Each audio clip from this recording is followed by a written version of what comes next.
ભારત એક કૃષિ પ્રધાન દેશ છે. વસ્તીનો એક મોટો ભાગ ભારતનો છે તે ખેતી સાથે સંકળાયેલો છે.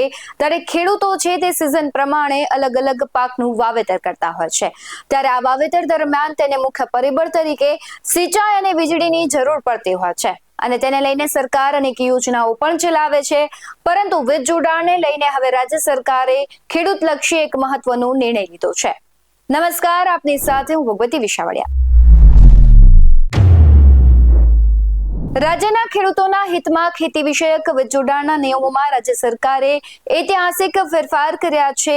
7/12ના ઉતારામાં એક કરતા વધારે સહમાલિક હોય તો વીજ જોડાણ મેળવવા માટે સહમાલિકની સંમતિની હવેથી જરૂર રહેશે નહીં. તેના બદલે અરજદાર દ્વારા નોટરાઇઝ્ડ સ્ટેમ્પ પેપર અને અપાયેલા સેલ્ફ ડિક્લેરેશન ગ્રાહ્ય રહેશે.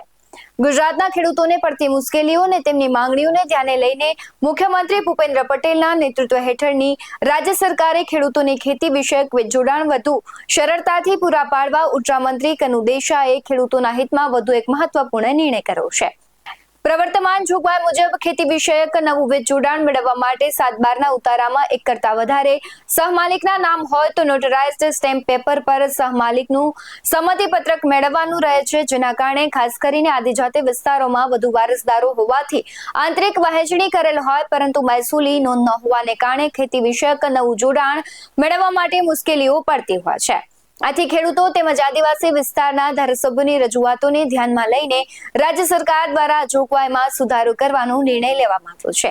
તે મુજબ હવેથી સહમાલિકના સંમતિપત્રને બદલે હવેથી અરજદાર દ્વારા નોટરાઇઝ્ડ સ્ટેમ્પ પેપર પર અપાયેલી સેલ્ફ ડિક્લેરેશન ગ્રાહ્ય રહેશે. આ ઉપરાંત નિયમોમાં એક નવો સુધારો કરવામાં આવ્યો છે. જે મુજબ 7/12ના ઉતારામાં એક કરતા વધારે સહમાલિકના નામ હોય તો દરેક સહમાલિકને તે સર્વે નંબર, જમીનના ક્ષેત્રફળને ધ્યાન લીધા વગર વીજ જોડાણ આપવામાં આવશે. વીજ જોડાણ મેળવવા માટે અરજદારનું નામ 7/12 ઉતારામાં નોંધાયેલું હોવું જોઈએ. પાણીનો સ્ત્રોત, કુવો, બોર અલગ હોવો જોઈએ. અરજી સાથે અરજદાર દ્વારા સંપૂર્ણ જમીનનો સહભાગીદારીની અલગ સીમાઓ તથા હદબંધી દર્શાવતો સ્પષ્ટ નકશો રજૂ કરવાનો રહેશે. સહમાલિકો પોતાના નામે એક સર્વે નંબરમાં માત્ર એક જ વીજ જોડાણ મેળવવા પાત્ર રહેશે. આમ ધારાસભ્યો તેમજ ખેડૂતોની રજૂઆતોને ગ્રાહ્ય રાખતા રાજ્ય સરકારે ઉક્ત ખેડૂતલક્ષી નિર્ણયો કર્યા છે. જો તમને પણ કોઈ ખેડૂતલક્ષી પ્રશ્નો હોય તો તમે કમેન્ટ કરી જરૂરથી જણાવજો. આવા જ વધુ અહેવાલો સાથે ફરી મળતા રહીશું. તમે અમારી YouTube ચેનલને સબસ્ક્રાઇબ કરવાનું, અમને Facebook અને Instagram પર ફોલો કરવાનું ભૂલશો નહીં. બાકી નવી અપડેટ્સ મેળવવા માટે આપ જોતા રહો BS9 TV ન્યૂઝ. નમસ્કાર.